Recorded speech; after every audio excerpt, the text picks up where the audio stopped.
difícil, porque eu gosto dessa comunicação ali com ele, cara a cara. Mas nós estávamos sim precisando ajustar algumas coisas, e Uhum. aí eu segui a segunda dica que você deu, né? Que foi exatamente. Após o sexo, o diálogo Tá. após o sexo. A gente estava precisando conversar aqui em casa, ajustar algumas coisas. E aí eu segui a segunda orientação, a Uhum. dica, e funcionou realmente muito bem. Eu acho que assim, tinha bastante tempo que a gente não conseguia ter realmente um diálogo assim 100% saudável. Então foi muito válido. Olha, que bom, mas foi positivo então. Muito, muito. Porque assim, eu não quis fazer o grupo, porque sempre funcionou bem o diálogo aqui em casa. Eu acho que tem mulheres que estão numa situação que não estão conseguindo dialogar, não conseguem e tal. Não é o meu caso. Mas é, nós estávamos tendo algumas dificuldades de falar sobre algumas coisas. Mesmo que a gente sentasse e conversasse, aí eu segui essa dica que você deu e o negócio fluiu muito bem. O linguagem não verbal. Primeiro, porque depois do encontro, eles não estão com a barreira emocional que estariam, né? Não estão com as duas de boxe. E, além disso, a linguagem emocional corporal é muito importante. Você está em pé, ele está em pé, você está sentado, vocês estão deitados os dois, ou seja, não estão agredindo, não estão Sim, invadindo. sim. É muito válido. Parabéns. Uhum. Alguém mais Obrigada. teve resultados essa semana? Conseguiram fazer o grupo? Me contem.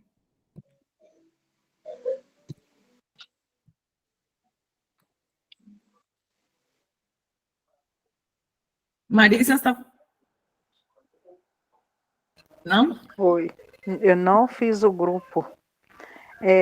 Assim, foi uma semana muito difícil para mim, TPM, então jogar bomba por telefone é difícil, né? Então eu, eu não fiz o grupo, tá numa semana meio complicada e eu preferi não porque eu poderia usar esse e-mail para falar mais do que eu devia, sabe? Falar de maneiras erradas. Então, foi uma semana de silêncio para mim. Ok. Alguém teve algum resultado adicional? Algo que queira compartilhar antes de começar? Puderam convidar as suas amigas, adicioná-las? Eu convidei duas, já mandei mensagem aqui avisando para entrar no grupo. Uma falou ok, mas não sei se ela não está sabendo entrar. Tá. É porque, como eu falei agora ao começo, acho que é para a Graciele. Muitas vezes a gente está mais preocupada pela saúde emocional das pessoas que as pessoas mesmas pela saúde emocional delas. E hoje vamos a entender o porquê disso, tá? E para isso, eu coloco um exemplo.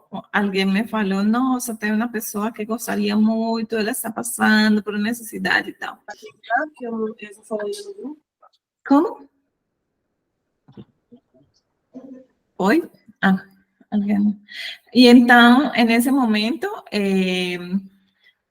eu falei com ela, tá bom, eu vou fazer uma exceção para ela, e aí foi o momento que eu abri para vocês. Eu falei, tá bom, pode ser porque tenha pessoas que sim queiram, mas outra pessoa falou, não, realmente eu não quero mexer com isso agora.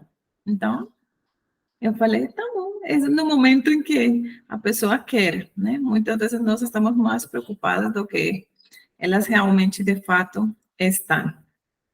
Ok, meninas, vamos a começar.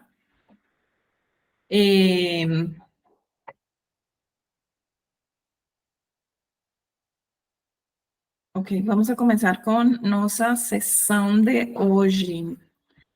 Que bom, hoje mudei de estratégia, eu escolhi usar Zoom, em vez de Zoom, escolhi Meet, Google Meet, e eu acho que deu muito certo. Obrigada por abrir as câmaras, obrigado, Graciele, Mari, Matheus Martins, bem-vindo. É isso. Quem mais está conosco? A Laurinda, Deus abençoe. Amém. Bem-vindos a todos vocês. Ô, Mari, Oi? tem uma amiga minha que ela tá tentando entrar e tá falando que tem que alguém aceitar. Tá dando alguma coisa aí para você? Não, já todas as que dão, eu estou aceitando. Fala com ela que tenta de novo, a ver se... Tá, se vou é falar com ela aqui. Peraí.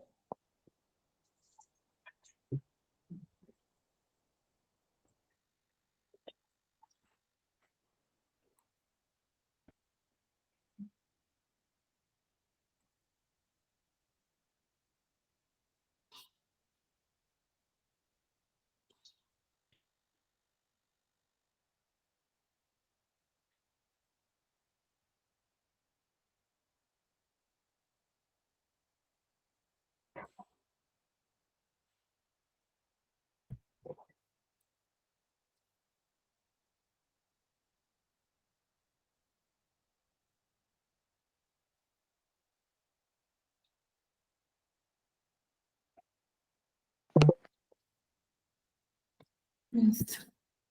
Será que já? Deu certo, tá? Obrigada. Tá bom. Ok, perfeito. Agora sim, vamos a começar. Meninas, que bom ter vocês aqui. Feliz de que vocês façam parte do grupo. Feliz porque vocês puderam tirar um tempo para vocês. Parabéns. Vocês merecem. Não parem. E hoje vamos a fazer uma mini recapitulação, tendo em conta que tem pessoas novas e que tendo em conta que também tem pessoas que não vêm de seminários antigos, né? Então, ok. Ontem, segunda passada, estávamos falando sobre... ok. Eu achei... Tem um outro homem aqui, mas aqui já me acabaram de falar que é a Alessandra. Tá bom, perfeito. Obrigada, Alessandra, por aclarar. Está bem. Ok. Então, tínhamos falado sobre expectativas. Qual é a minha expectativa? Normalmente, a que eu aprendi de parte de meu pai ou de minha mãe. Essa é a minha expectativa. Eu quero que eles reajam do jeito que sempre reagiram. Como minha mãe reagia, como meu pai reagia. E a semana passada tinha uma pessoa que mencionava, eu estou esperando que ele reaja na velocidade que meu pai reagia. E então, aí percebeu onde estava a expectativa. Qual era a expectativa? Eu quero que se comporte como meu pai se comporta. Mas não é como meu pai se comporta. Ele é o homem e ele não posso esperar que se comporte nem como meu pai, e eu não posso agir como minha mãe, mas são aprendizados. Lembra a estrutura de uma criança? Do cérebro de todos os seres humanos passaram por de 0 aos 7 anos com a mãe. O foco principal é mamãe, ou seja, que tudo que você sabe do feminino tem que ver com sua mãe. Dos 7 aos 14, o foco especial é papai. E tudo que você sabe sobre o masculino e as expectativas que você gerou sobre o masculino são as expectativas de seu pai. Dos 14 aos 21, você tem um período de revolta. Esse período que a gente chama de adolescência. Eu não quero ser como meu pai, eu não quero ser como minha mãe, mas mesmo assim cometo erros e me frustro porque eu não tenho experiência. E aí, depois dos 21, vem um processo de aceitação. E nesse processo de aceitação, eu entendo que os homens se comportam assim como minha mãe falava e as mulheres se comportam como minha mãe dizia, como ela era. E como meu pai dizia, tá bom? Então, trazendo essa estrutura para minha casa, tenho que sumarle agora outro fato. Epigenética. Alguém lembra que é epigenética? Epigenética? A ver, quem de vocês? Alguém que estava a semana passada, lembra que é epigenética?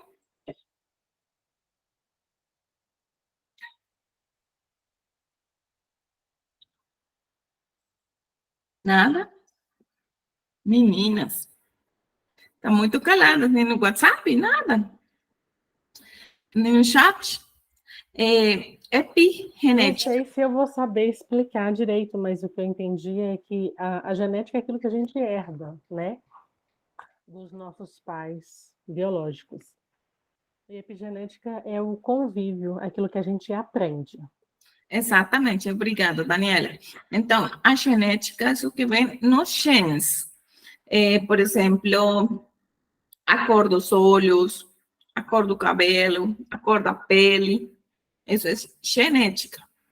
Mas os comportamentos normalmente são aprendizagens.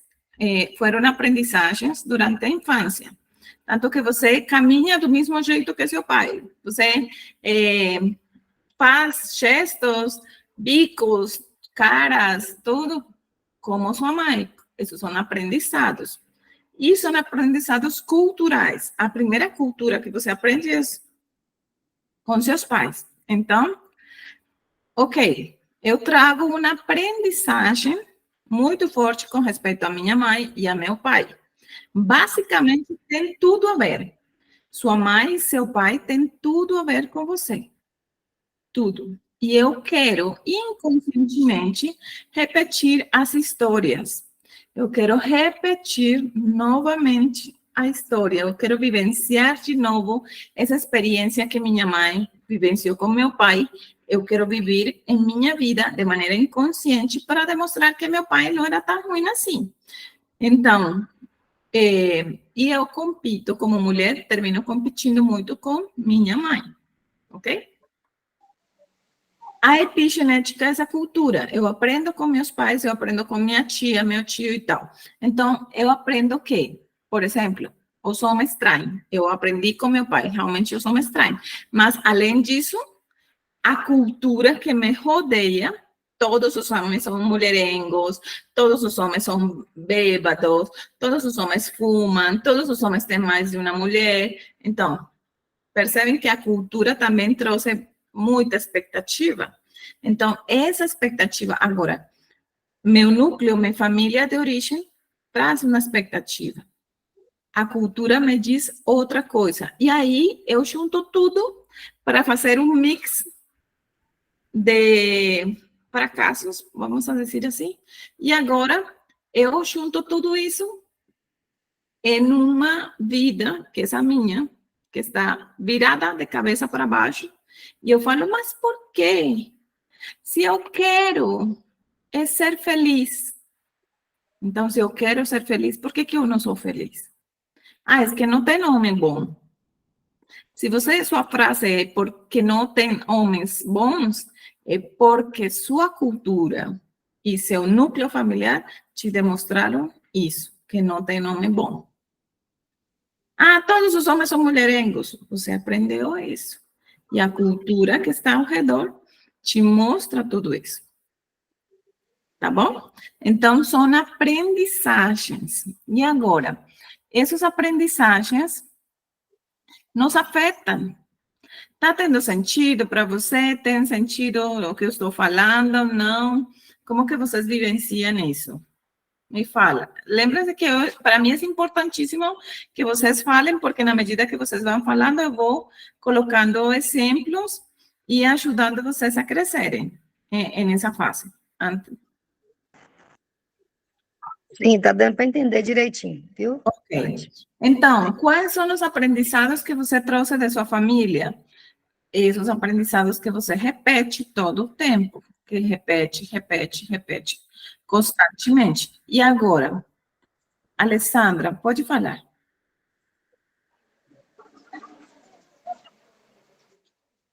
Oi? É que eu apertei errado, desculpa. Ok, tá bom. Ok. Então, agora temos uma seguinte parte. E a seguinte parte é a atração. a lei da atração. Será que existe lei de atração mesmo? Isso funciona? Isso existe? Não? Como que vocês veem essa parte? Me fala. Alguém pode me falar? Acreditam na atração? Nós cristãos não devemos acreditar nisso? Como funciona? Eu quero escutar.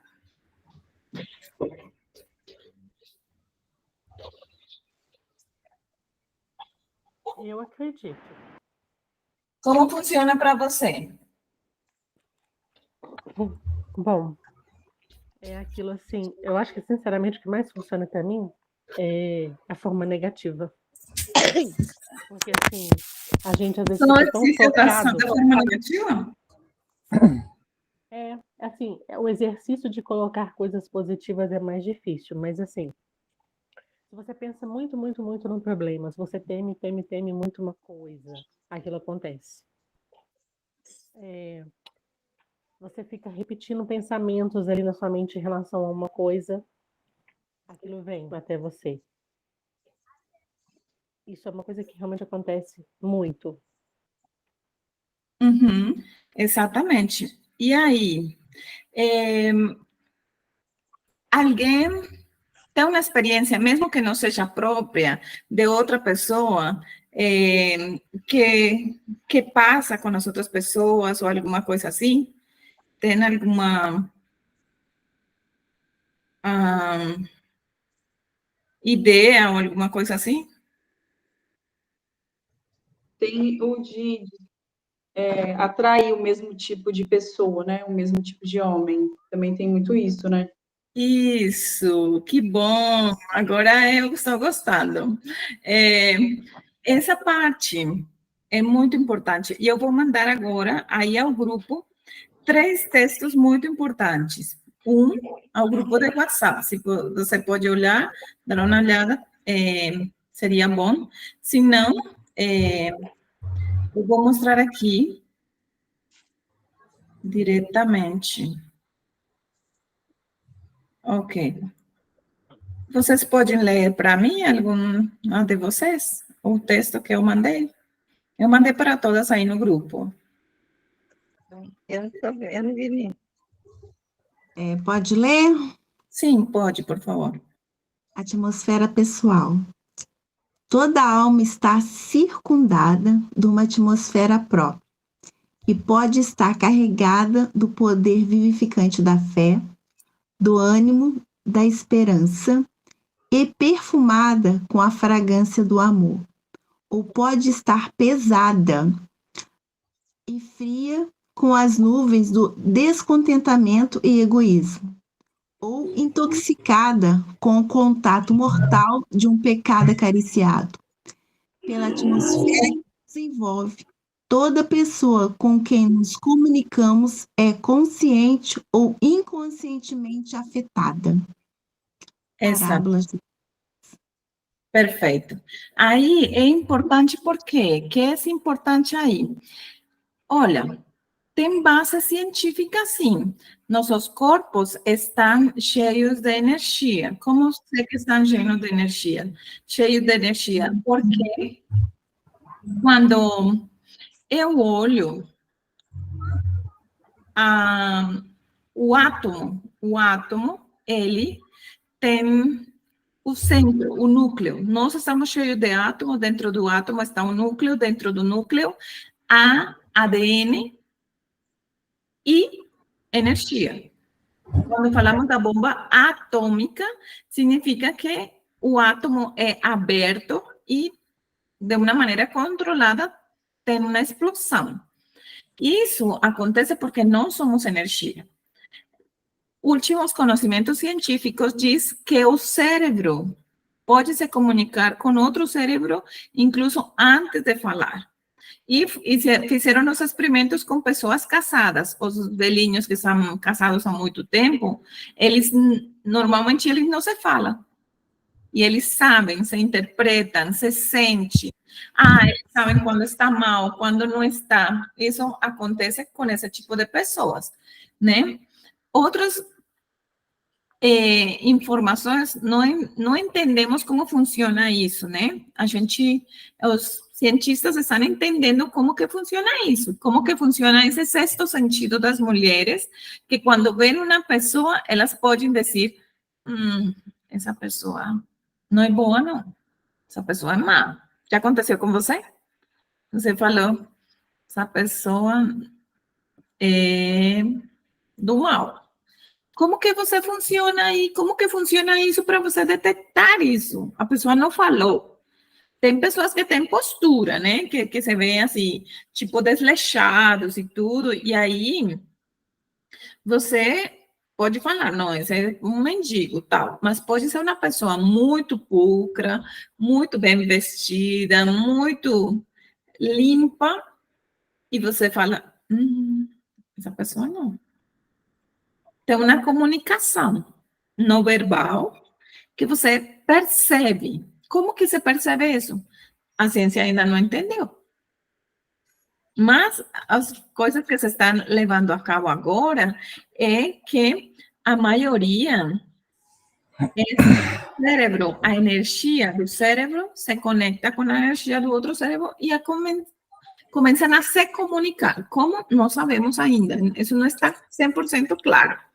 Ok, sabemos que sim, esse aprendizado e essa epigenética faz que, por exemplo, filhas de mães só, normalmente elas são mães só. Mulheres que conseguem que o pai batia nas mães, elas conseguem um homem que bate nelas. Isso, como que consegue? Como que adivinha? Esse homem me vai bater. Não sabemos. Mas que acontece, acontece. Já aconteceu? Já sabem, já viram um caso desses? Eu já vi muitos.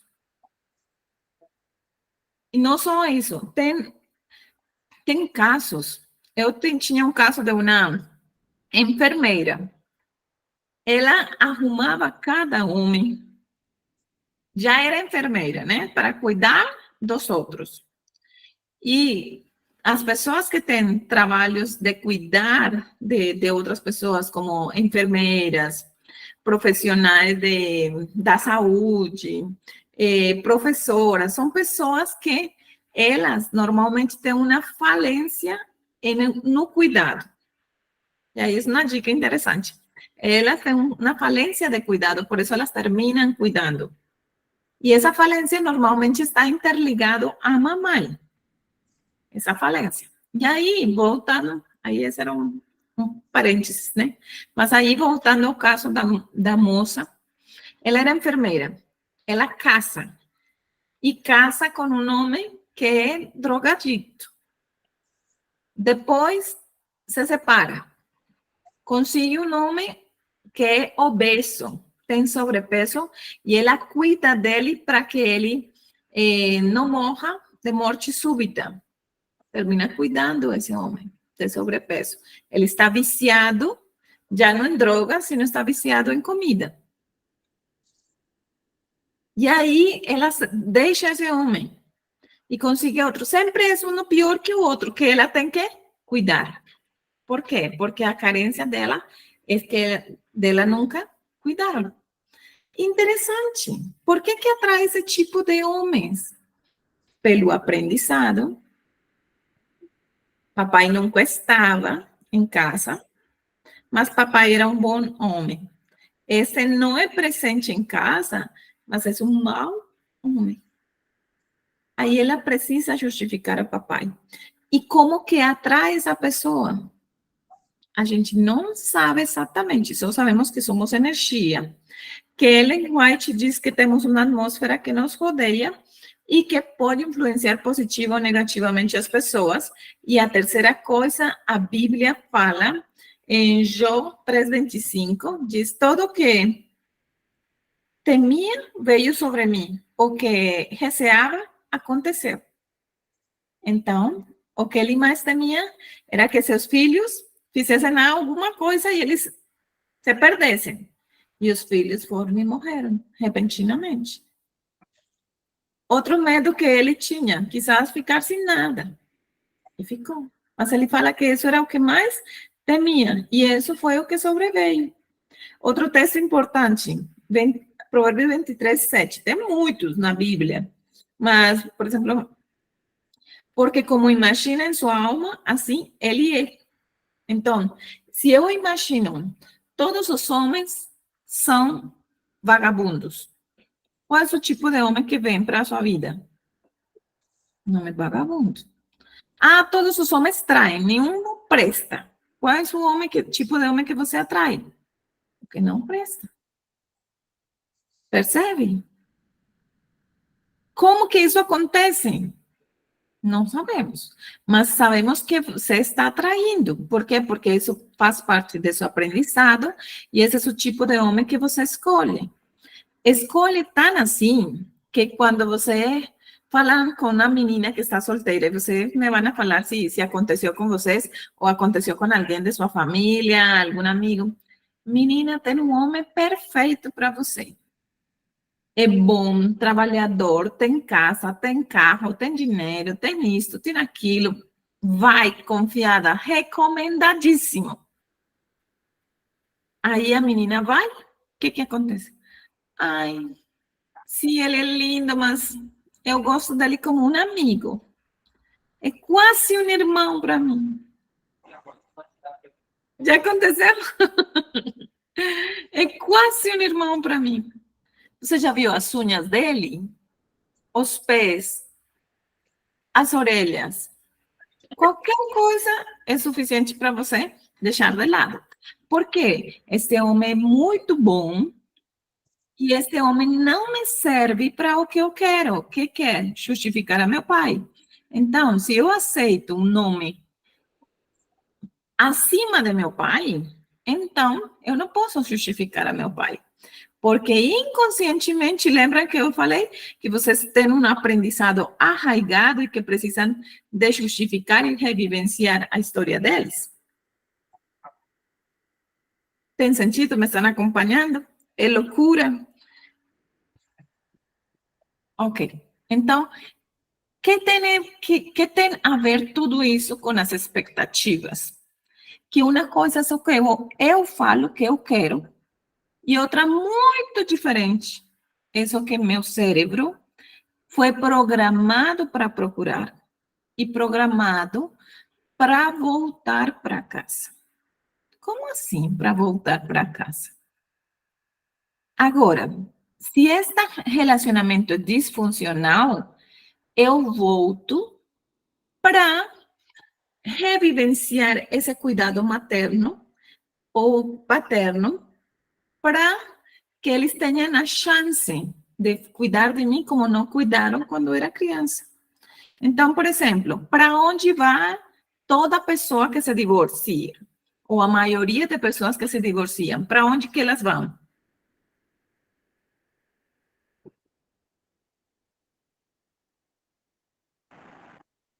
Para casa. Pra casa do Casa da mãe e do Casa dos papai. pais. Para a casa dos pais! Que loucura! Ô, Mágia, no caso, eu tive um lar maravilhoso, meus pais maravilhosos, da roça, mas eram, apesar de ter feito terceiro ano de grupo, era tudo culto. Minha mãe era artesã, minha mãe fazia muita coisa bonita, ensinava a gente teatro e tudo. E meu pai e minha mãe nunca vi os dois brigarem, nunca teve problema em casa. Eu me casei com uma pessoa totalmente diferente, é atração. É uma atração, né? Uhum. Meu marido não tinha nada a ver com meu pai, não tem, né? Meu pai já se foi. Eu tenho 52 anos de casado. Passei os cambal, viu?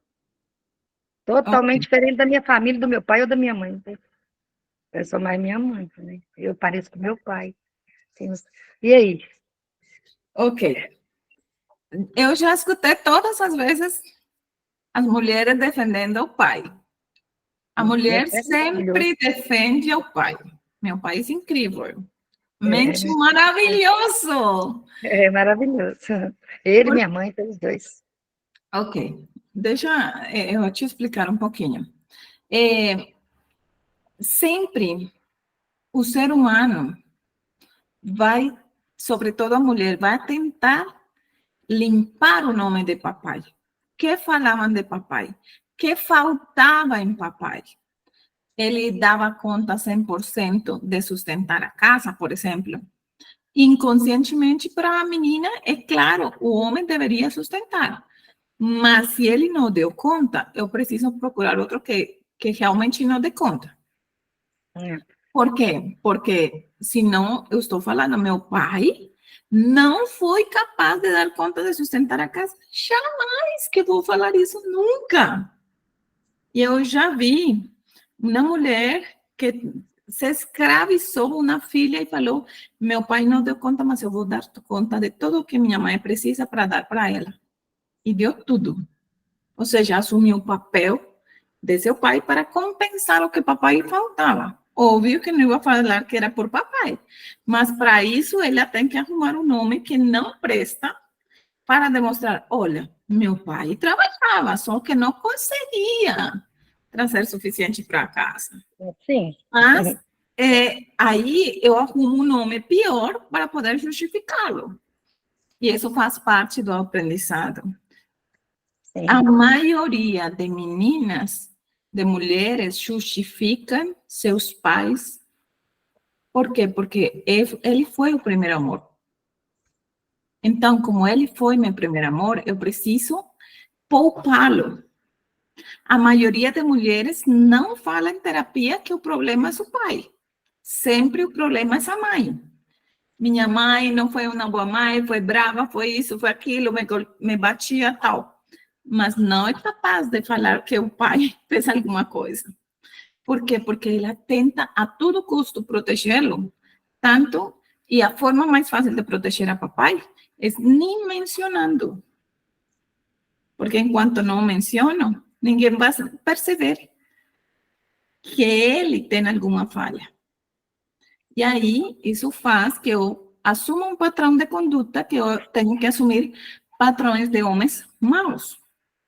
Por quê? Porque com essa forma eu posso justificar a meu pai. Porque eu não estou falando que seu pai foi mau, estou falando que ele é um ser humano e com certeza tinha erros. Mas esses erros, eles têm que ser insignificantes do lado dos erros de meu marido. Entende? Opa, Oi, Juliana, pode falar. deixa eu tirar uma dúvida. Tem até uma amiga minha que ela tá assistindo aqui com a gente, só que o microfone dela não tá conseguindo falar, não. A história dela é um pouco diferente. Ela teve um pai, vamos dizer assim, muito ruim, tanto para a mãe, para ela mesmo, sabe? É aquele pai que sempre rejeitou ela, sempre maltratou ela em todos os sentidos. E ela teve um relacionamento de 10 anos que, querendo ou não, o namorado dela era muito parecido com alguns pontos com o pai dela, ignorava ela, sabe? E ela terminou esse relacionamento de 10 anos. E assim, igual hoje em dia o pai dela e a mãe dela são separados, mas ela sempre teve um relacionamento assim, uma visão de pai muito ruim, sabe? Porque ela via, tipo assim, já aconteceu às vezes o pai maltratar a mãe, ela tá presente, o pai sempre maltratou muito ela, que ela é a filha mais caçula, sabe? Em todos, assim, todos os sentidos. E isso também tem alguma coisa a ver, não tá aí? Você podia explicar isso um pouquinho? Sim, só para entender melhor o caso dela. Ela é essa mesma Karine que está escrevendo aqui na... É Tayane que ela chama, ela tá aí. Ah, tá, ok, não. Parece que é de outra. Mas tá bom. A outra coisa é, o relacionamento que ela tem atualmente é bom ou é Não, ruim? então, Ou é mais ou menos? atualmente ela está solteira. Tem 3 anos que ela terminou esse relacionamento de 10 anos. Ok. O que acontece? Se meu pai foi, ou seja, essa é essa tendência mais forte. Essa é essa tendência mais forte. Repetir a história. Tem casos que eles, em vez de repetir a história, eles exercem como se fosse um bloqueio emocional. A maneira de proteger-se é eu fico solteira o resto da minha vida para evitar conseguir um homem ruim. Ou eu tenho sempre... eu vou cuidar de meus pais como eles nunca me cuidaram. Mas em casos mais esporádicos, a maioria de casos, eles repetem a história. Isso, Repetem. eu até converso muito com ela, e esse primeiro bloqueio aí que você falou, ela tem muito, sabe? Tipo assim, que é melhor ficar solteiro o resto da vida do que. Ela tem, sabe, esses bloqueios em relação a homem. Ela tem muita dificuldade. Às vezes eu fico até brincando com ela que quando ela, vamos supor, alguma pessoa está interessada e ela não quer, ela fica desanimada. Ela, tipo assim, ela tem muitos bloqueios, ela já vê muita coisa ruim antes de começar, sabe? Uhum. Então, o que acontece? A forma de proteger-me, porque eu vi que meu pai está ruim, que se eu tenho que conseguir um homem pior que ele, misericórdia, né? Então, eu prefiro estar sozinha. E estar sozinha me deixa em um lugar de frustração e em um lugar de dor. E aí eu estou sozinha, e além disso, só por o fato de estar sozinha, agora meus irmãos me chutam eles para que eu cuide deles. Por quê? Porque eu sou a que estou sozinha, eu sou a que não tenho filhos, eu sou a que estou solteira, que eu não tenho um lar. Então, você, quem tem que cuidar de seus pais agora. Ou eu estou tão mal, estou sozinha, estou tão mal, que a ver se em algum momento minha mãe olha para mim e fala, filha, vem para cá, deixa eu te cuidar. Porque já que não me cuidou de criança, eu vou te cuidar de adulta. Mas, em geral, a gente repete a história. Tem outros casos, não é 100%, mas, digamos assim, 90% você vai repetir conseguindo um homem pior. O resto, digamos, o 10%, tem umas pequenas variantes. Uma mulher que sempre está sozinha, uma mulher guerreira que tem que levar toda a carga, ela sozinha, que tem que cuidar dos pais. Ou, em outros casos extremos, se isso é o homem que eu tenho que arrumar, deixa, eu protejo as mulheres dos homens. E aí tem casos como pacientes que eu já tive, que decidiram optar por o lesbianismo para proteger as mulheres de homens como meu pai, que eram terríveis. Então, eu defendo as mulheres desses homens maus. Ou ao contrário, os rapazes que se eu tenho que virar o homem parecido ao meu pai, prefiro não ser esse homem, né? Ou tenho uma carência tão forte que eu preciso do carinho de um homem, porque eu não tive. Então, são casos extremos, né? Mas a constante é que eu vou tentar arrumar um homem parecido. Agora, o só fato de não arrumar um homem e estar sozinha por muitos anos demonstra que a referência de pai não foi a melhor. Não foi a melhor. Tínhamos um caso que eu falava com uma moça que está aqui presente, sobre um caso de uma pessoa, e eu falava com ela fala tão mal do marido, para que quando ela possa se divorciar, ela, tipo assim, esteja limpa suficiente para que ninguém possa julgá-la. Então, ela vivencia uma vida miserável, fala das coisas miseráveis que acontecem na sua vida, porque ela realmente, ela não quer estar aí. Ela quer voltar para o lar de origem. Para quê? Para ser cuidada, quizás como não foi cuidada, né? Essas coisas passam muito. Ontem atendi uma paciente que falou, por favor, me atende. Ela mora nos Estados Unidos, me disse, por favor, me atende, que eu só tenho domingo e estou desesperada. Aí eu comecei a atender ela. E me contou a história. Estava traumatizada por algo que estava acontecendo com seus sogros. 35 anos de casados, o homem tinha muito dinheiro, estava bem, e se divorciou e aos 3 meses casou com uma venezuelana super menor, mais nova que ela, que ele. E aí ela me dizia, minha sogra era perfeita, a melhor mulher do mundo. Cozinhava, limpava, passava, fazia tudo que ele, por 7 anos, aguentou a traição do marido. O dia que ela fala, não, não quero mais, manda ele embora, na cabeça da sogra, ela estava dando assim, tipo um choque. E depois ia falar, tá bom, volta. Mas o homem foi embora e casou com outra mulher. Nesse meio termo, casou com a amante. E aí ela dizia, impossível, eu não sei o que fazer agora, eu estou esperando que, como meu marido se parece tanto com o pai, fisicamente e nas ações, que ele faça a mesma coisa comigo. E aí fomos analisar a história.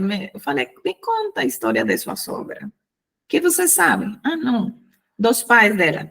Não, o pai traía todo o tempo a mãe. Traía todo o tempo a mãe, é um mau pai, e já morreram, mas ela teve que cuidar até o último dia. Aí eu, tristemente, tive que falar o que eu falo agora com vocês. Ela foi uma excelente ama de casa, uma excelente mãe, uma excelente trabalhadora, mas com certeza não foi uma excelente esposa. Por quê? Falo isto porque ela tinha o prototipo da família. E se meu pai traía minha mãe, mas nunca deixou ela na rua. Este homem me traiu e, além disso, me deixou na rua. Tirou tudo dela, todas as finanças. E aí, ela trabalhava como uma doida. Tinha casa como um brinco. Passava roupas todo o tempo. Mas não tinha respeito por o marido.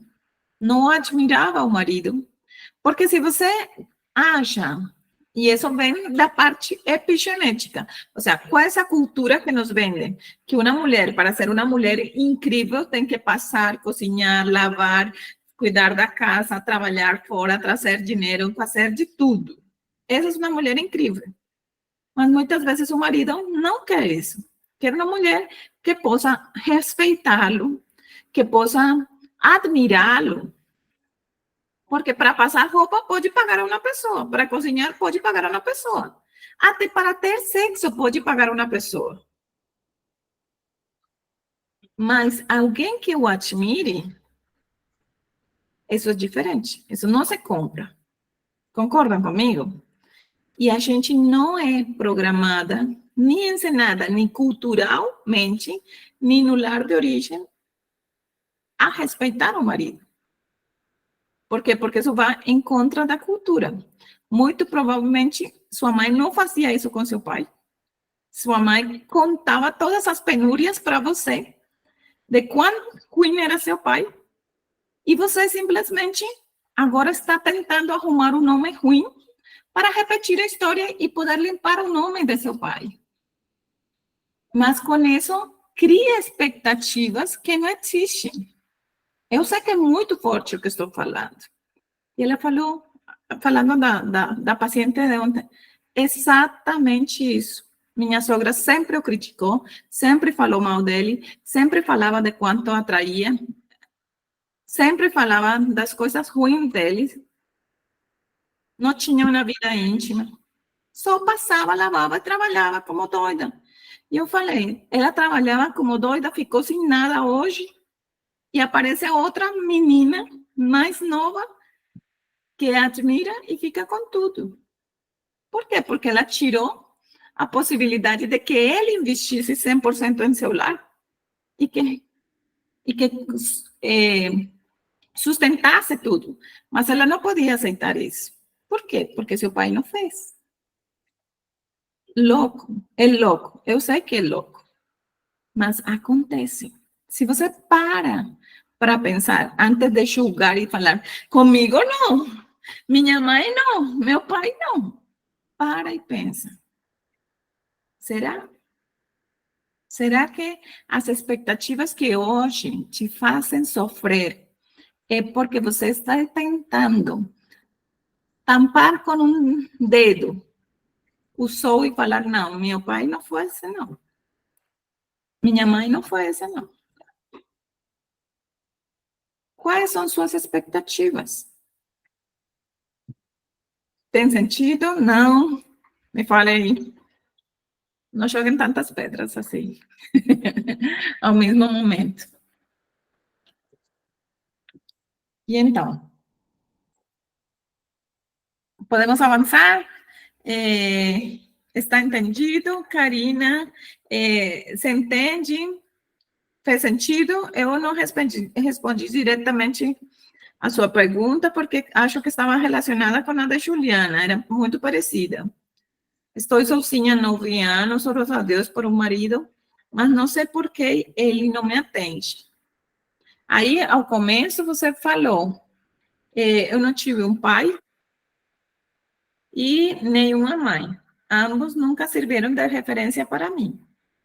E inconscientemente, a referência de homem para você é um nome que não existe, que não é bom, que os homens não servem, os homens traem, os homens abandonam, porque te abandonaram.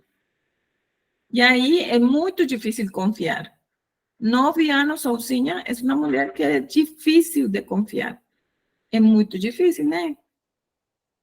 Porque pelas referências e pelas expectativas. E aí voltamos às expectativas. O que me faz sofrer? Que eu tenho umas expectativas muito altas. E muito altas conscientemente e muito baixas de maneira inconsciente.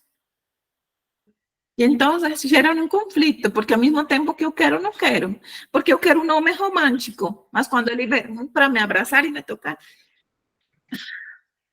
ai, dá um pouquinho para lá. Vai para lá um pouquinho. Tá calor. Que grudento. Você não fala todos os dias que quer um homem romântico? Que te beije, que te abrace, que te dê a mão. Quando ele se aproxima... Já aconteceu? Então, é conflitante em sua cabeça. Por quê? Porque uma coisa é o que você pensa com sua consciência e outra coisa é o que está de maneira inconsciente. Hoje, estamos revelando sua inconsciência para que você possa entender que é isso que realmente você quer. E o primeiro passo para isso é entender que você está repetindo padrões de conduta. E isso está gerando expectativas. Qual é essa expectativa consciente? Eu não quero estar sozinha. Eu não quero estar sozinha. Quem quer estar sozinha? Ninguém. Mas aí, quando a gente fala com a pessoa, e aqui Karina também falou, é exatamente isso, né? Verdade, tenho expectativas muito altas. Porque já luto muito sozinha, preciso de alguém para somar, não para dar mais trabalho. Exatamente. Então, o que acontece? Que nossas expectativas fazem que a gente se frustre, porque conscientemente eu quero uma coisa, inconscientemente quero outra. Tinha uma paciente que eu falei, você quer um novo relacionamento? Não, não quero. Aí eu falei com ela, e você não sente saudade dessa? Sim, eu quero. Eu sinto saudade, eu quero... Realmente, eu estou apaixonada por meu ex-marido. Eu falei, é? Eu não sabia, não. Todo mundo sabe que eu sou apaixonada por ele. Me conta como é ele. Ele não se importa, ele não é carinhoso, ele não é amável, ele vive grudado na mãe, ele não gosta de sexo, ele não quer nada comigo.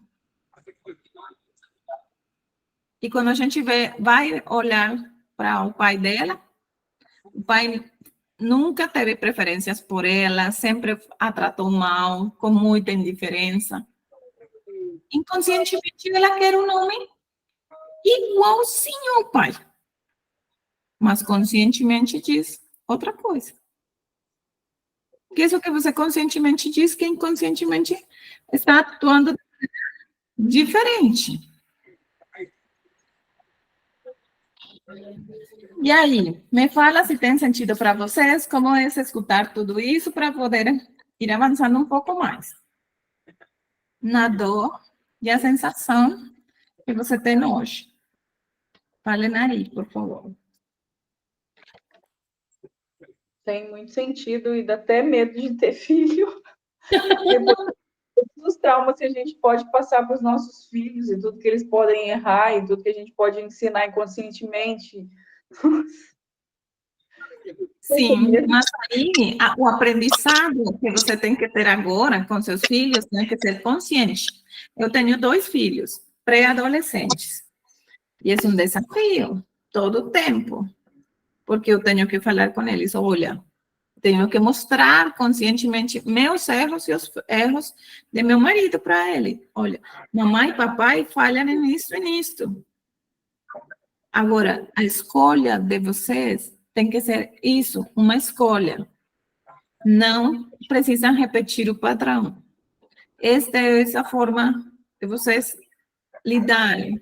Vocês funcionam assim. Aí, o outro dia, meu filho tem 13 anos, né? E eu falava em um seminário que aos 14 já passa na seguinte fase. Mãe, só falta um ano, e agora? O que eu vou fazer? Agora é hora de escolher. Agora é hora de que você escolha seu próprio padrão. Você escolha o melhor que pode te dar teu pai e escolha o melhor que eu posso te dar. Mas não precisa repetir. Você tem que ter seus sonhos próprios. Não se prenda. Aí, às vezes, eu sou vítima de meus próprios inventos, né? Porque eu falo que os meninos têm que voar depois da terceira fase, construir sua vida, depois dos 18, 21, e se viram, isso faz parte da vida deles. Aí hoje, o mais velho, mãe, eu estava abraçando ele. Aí, mãe, aproveita, porque aos 18 eu vou embora e não vou voltar. Eu falei, que é isso, menino? Eu vou voltar sim, mas não vou ficar, tá? Aí eu tenho que ser vítima de meus próprios inventos, entender que eles têm que voar, que têm que fazer suas próprias escolhas. É doloroso? Pois claro. É claro que é doloroso. Mas é melhor que eles escolham a própria vida que fiquem frustrados do lado meu, amargurando a minha vida e eu amargurando a deles. Porque esse amor enfermiço, eu vou ter filhos para não ficar sozinha, essa coisa mais doentia que existe. Por quê? Porque meus filhos têm que aprender a voar.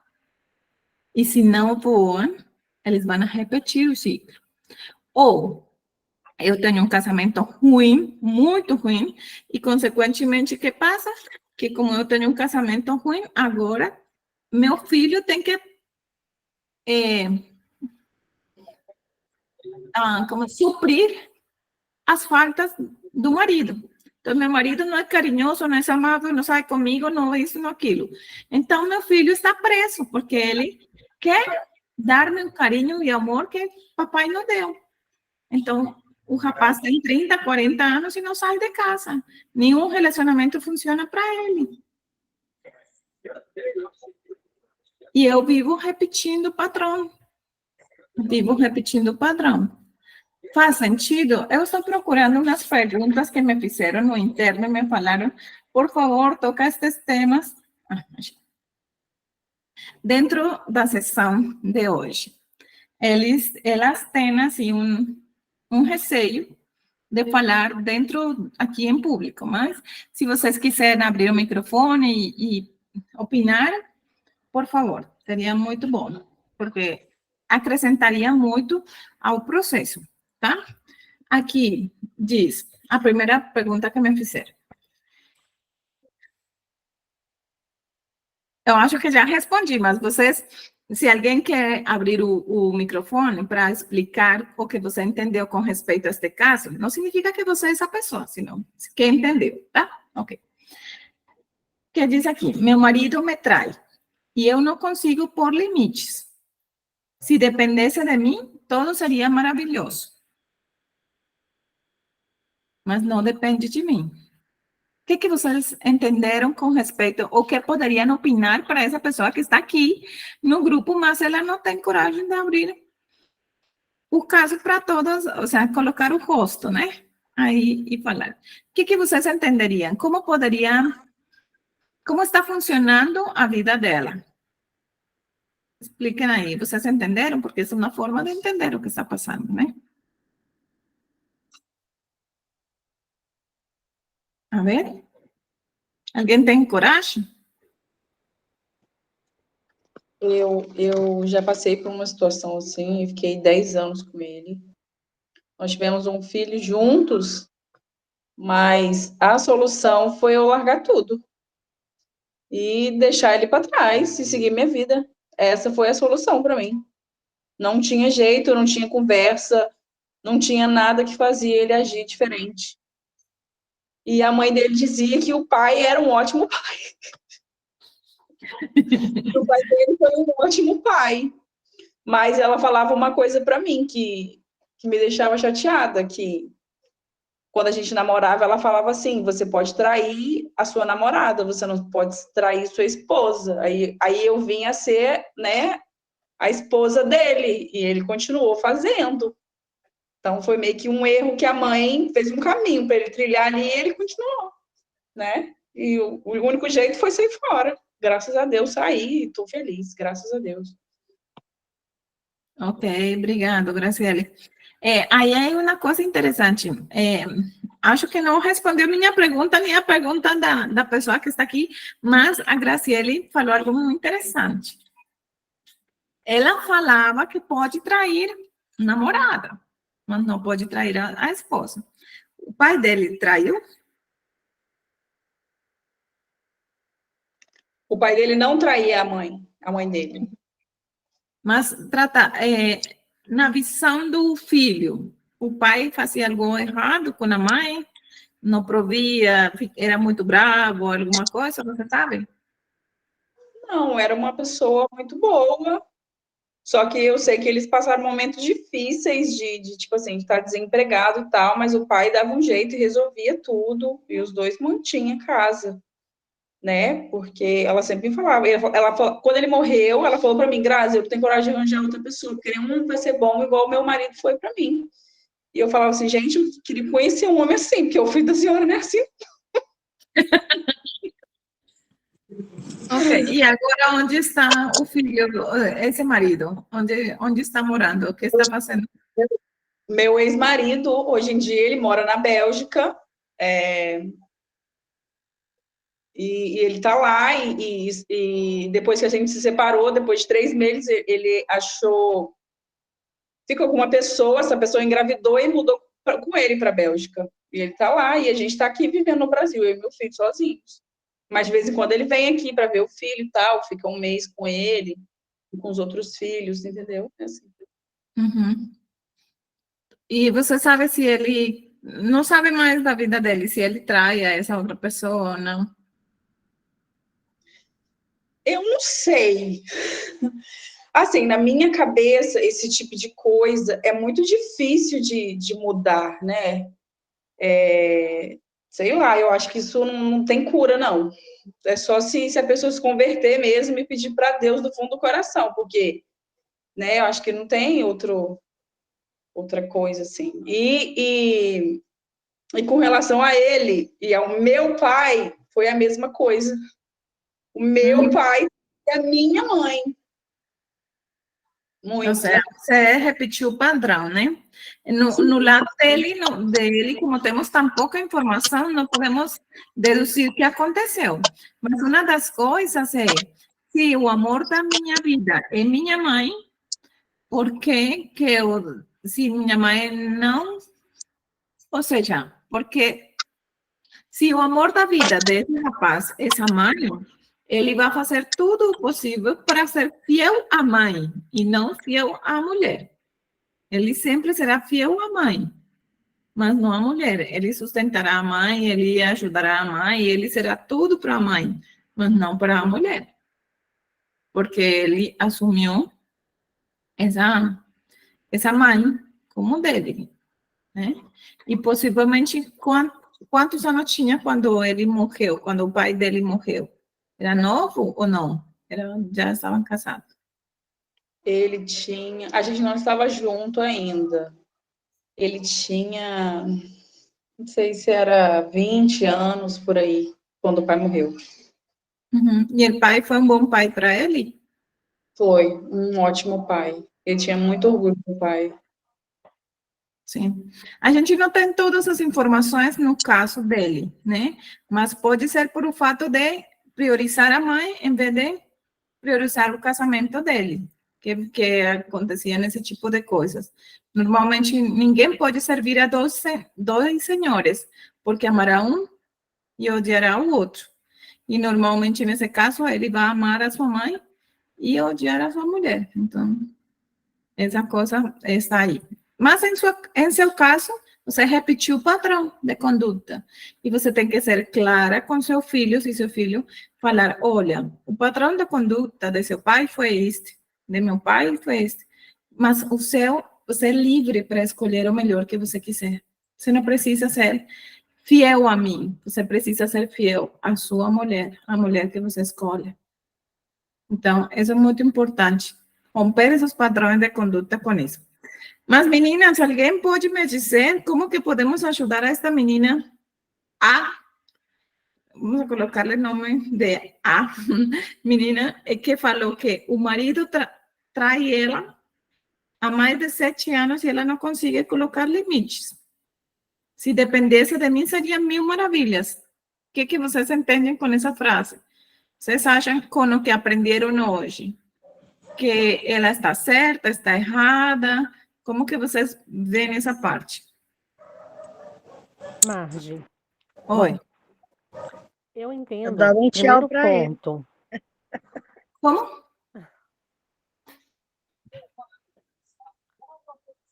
Eu entendo assim, o primeiro ponto. As pessoas só fazem conosco aquilo que a gente tolera. Isso é realmente um primeiro ponto, né? Às vezes as pessoas falam assim, eu não sei mais o que fazer. Mas muitas coisas na nossa relação, em todos os relacionamentos, são resolvidos quando a gente coloca limites, né? Limites para o outro. Muitas coisas são resolvidas assim. Claro que nem todas. Mas esse é um primeiro ponto. Tipo, ela está aceitando, está tolerando, né? Por isso ele está fazendo. E aí, assim, você que é profissional, mas eu penso que ela tem que realmente analisar. Eu estou repetindo o padrão da minha mãe, eu estou procurando um homem pior que o meu pai. Esse é um ponto, né? E ela realmente fazer essa análise. E o que eu tenho entendido de todo o meu processo de trabalho aí emocional, o que eu tenho entendido é quando vem a conhecimento nosso, quando você tem a percepção do que está acontecendo, está realmente nas nossas mãos agir diferente. Eu entendo, por exemplo, que eu estou criando expectativas em relação ao meu marido, porque eu fico comparando com o meu pai.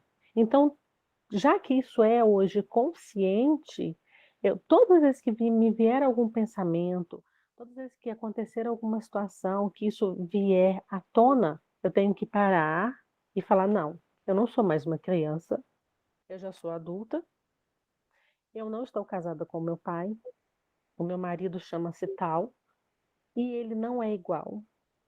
Ele não precisa ser pior, muito pelo contrário, ele é muito melhor, eu o escolhi. Então, assim, de uma forma, eu tenho entendido assim, eu posso estar errada, mas diante de todo o processo de trabalho emocional que eu tenho vivido, eu tenho entendido que, a partir do momento que torna-se consciente para mim, a minha atitude precisa ser diferente em relação àquela situação. Exatamente. Obrigada, Daniela. Daniela, o que acontece? Vamos a ver. Eu pedi para vocês opinarem para ver se haviam aprendido o que eu estava contando para vocês. De fato, eu respondi para ela o que respondi para vocês agora. E eu falei, vou tocar o tema dentro dessa segunda-feira, porque eu quero que você entenda a profundidade que passa, né? Você está seguindo o padrão de conduta de sua mãe. E ela confirmou para mim, sim, meu pai traiu muito a minha mãe e minha mãe fez tudo para ter um casamento. E eu quero fazer tudo para estar dentro desse casamento. Mas a que custo? A que custo? Né? E aí, juntando as peças, há uma baixa autoestima aí dentro. Aí baixa a autoestima, você não se ama o tanto que você gostaria de se amar e você não se acha suficientemente boa para ser amada. E esse padrão de conduta também se repete, e muito provavelmente vindo da sua casa.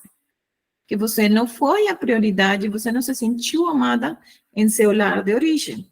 Por isso, ela não consegue colocar, por exemplo, limites. Porque ela não foi amada.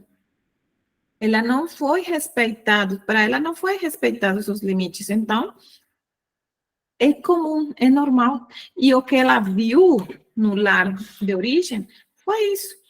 O pai, os homens não respeitam os limites das mulheres. Né? Os homens não respeitam os limites das mulheres, então eu tenho que tolerar, aguentar. Isso é muito importante entendê-lo. Esse é o primeiro passo da cura. A gente não está falando para você ir e terminar seu casamento, né? Nem ir se divorciar. Mas o que você tem que fazer agora é entender o que está acontecendo inconscientemente que te está fazendo repetir o patrão. E quando você entende isso e você faz a cura dessa ferida, você não tem mais essa expectativa de conscientemente eu quero um homem bom, quando inconscientemente você precisa de um homem ruim para justificar a seu pai e para repetir o padrão da conduta e mostrar que seu pai não era tão ruim assim. Né? A gente honra aos pais.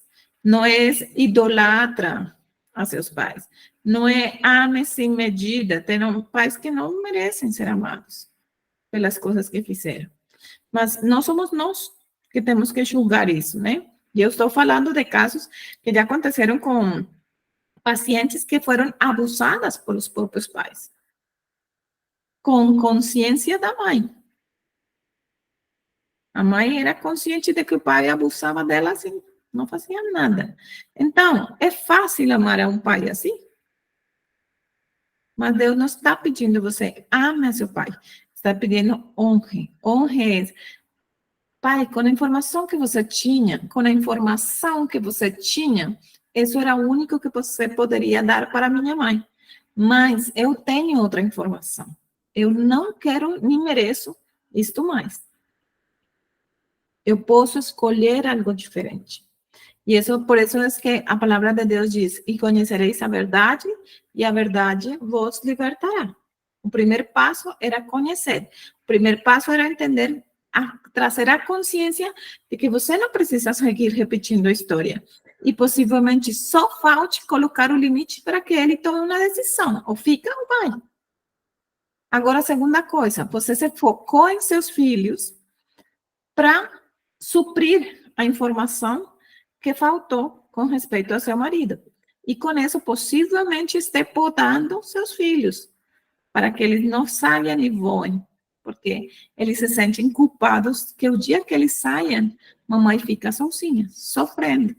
Então, prefiro sofrer eu, ficando sozinha, ou sozinho, o resto da minha vida, ou eu namoro, vou, tenho sexo e volto para casa com minha mãe, porque eu quero cuidar dela. E aí passa o quê?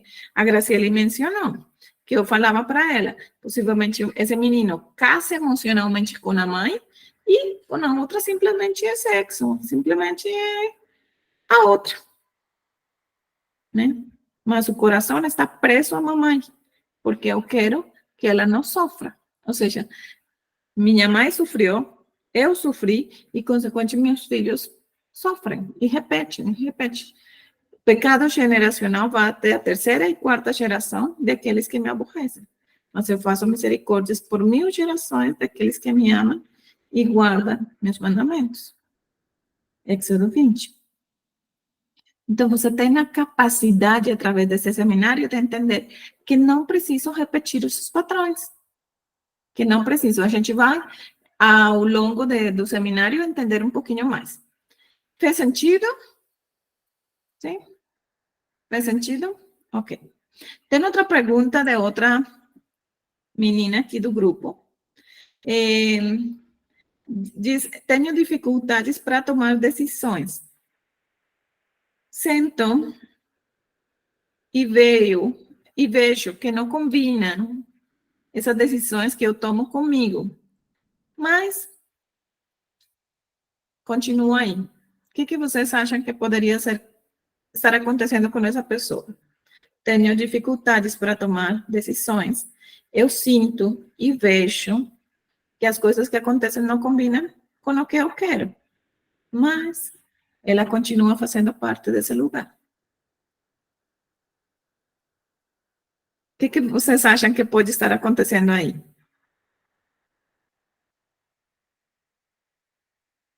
Alessandra, pode falar. Ô, Mari, boa noite. Boa noite. Deixa eu te falar aqui, se me perdoa, a todas as irmãs, me perdoa, vou ter que sair, estou sentindo muita dor forte nas costas. Eu acabei de chegar do posto agora, tá entendendo? Vou tomar um remédio, aí depois a gente se fala mais, tá bom? Vocês me perdoam aí, tá? Tranquila, Me perdoa de Alessandra, coração. Deus abençoe. Eu não tô aguentando tanta dor. Tô com muita dor forte nas costas. Tá bom, Desculpa tranquilo. aí, tá, gente? Tchau para vocês, fico com Deus, Tchau. Deus abençoe vocês. Perfeito. Alguém quer falar com respeito à dificuldade que a menina falou? Quero tomar decisões, mas não consigo. Sinto e vejo que não está dando certo, mas não faço nada.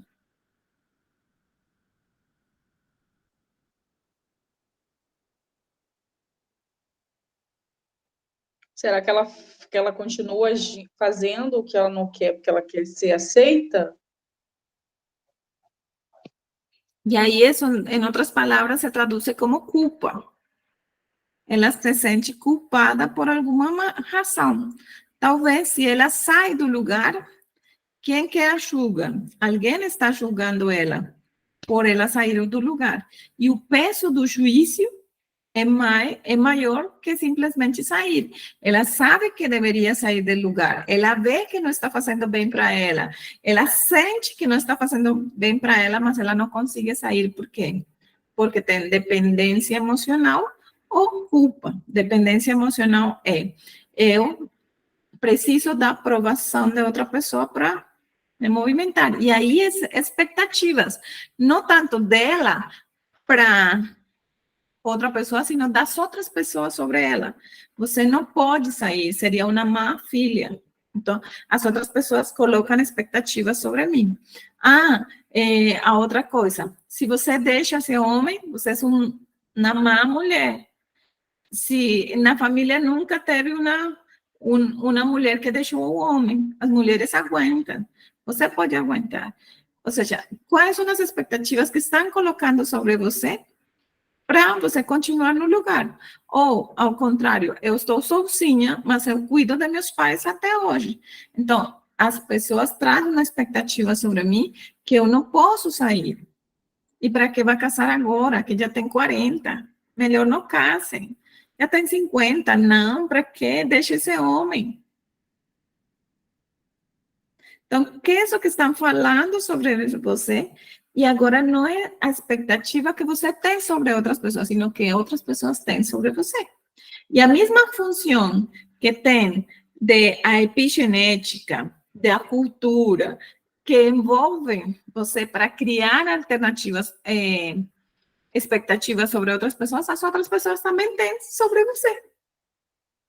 E aí entra colocar limites.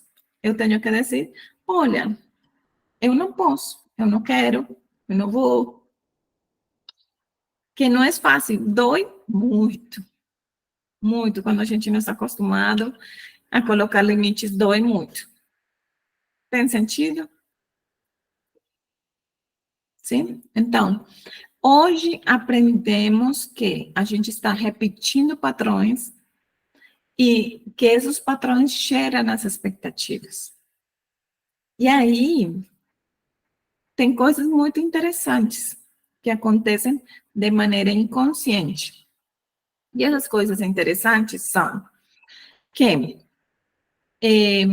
repetimos padrões, buscamos poupar aos seres amados. Para quê? Para justificar a vida ruim que eu tenho. Eu não preciso justificar. Eu preciso ser liberta. Se Cristo vos libertou, por quê que você quer se escravizar de novo? Gálatas 5. É hora de libertar-nos desses julgos. é hora de libertar-nos. Conhecereis a verdade e a verdade vos libertará. Cere as expectativas, deixe de repetir o padrão. Entre mais você consiga opinar, se você não consiga opinar aqui, quer depois me escrever no privado, eu anoto aqui na próxima sessão, a gente fala sobre o tema. Faça, mas é importante esses casos porque você vai entender o porquê que você está sofrendo hoje. E como vamos a fazer esse processo de cura, mais para frente estaremos avançando um pouquinho mais nisso. Tá bom? Ok. Última coisa que eu queria contar para terminar, e isso tem que ver também com os aprendizados. Ontem, atendi uma paciente que me falou, tenho que fazer uma lamparoscopia. Uma lamparoscopia tem uma obstrução na trompa direita. E tenho muito medo de morrer.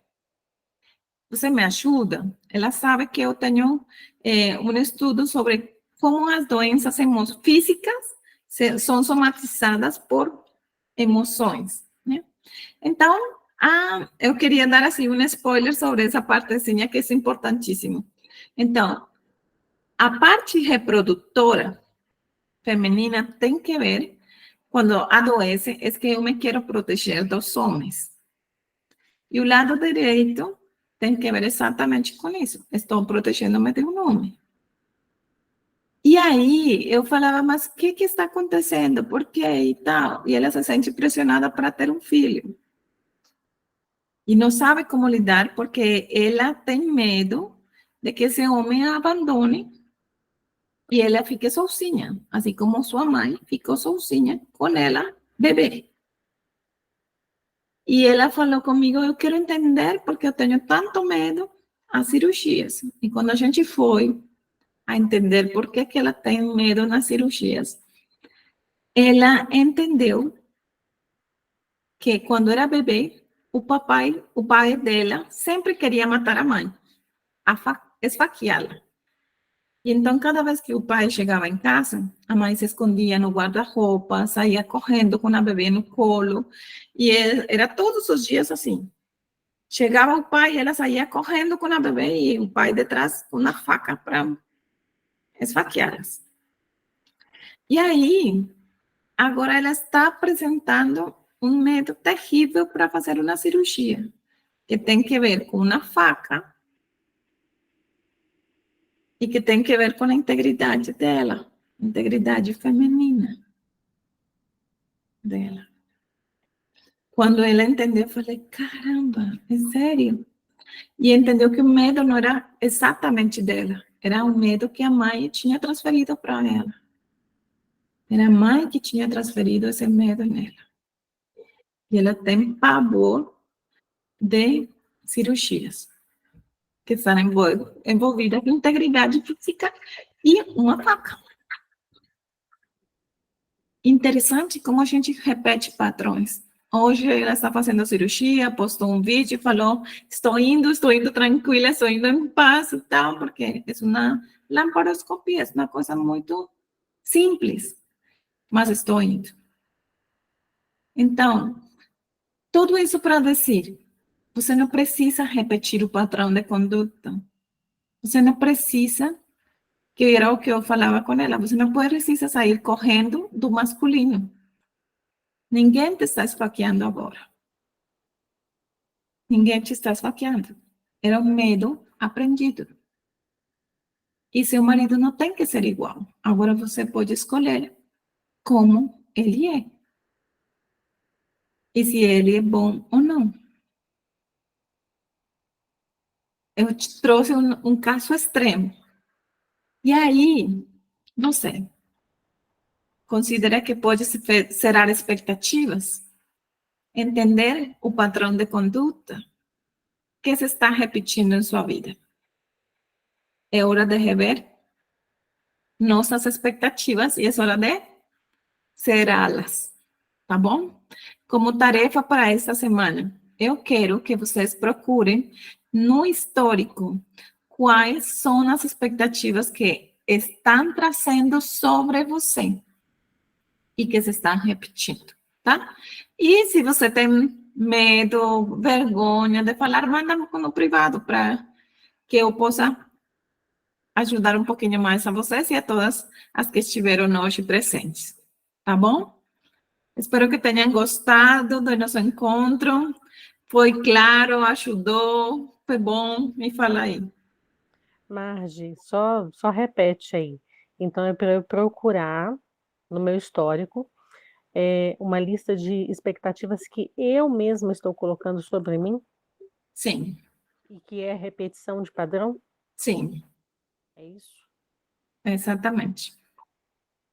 Ok. Obrigada, Karina, também gostei muito que você gostasse. Foi claro, ajudou, gostaram? Sim. Tá Muito. bom, menina, Deus abençoe. Muito prazer estar com vocês. Nos vemos na próxima segunda. Juliana, você vai falar alguma coisa? Levantou a mão? Não, eu apertei aqui sem querer. Me desculpa. Tá bom. Deus te abençoe.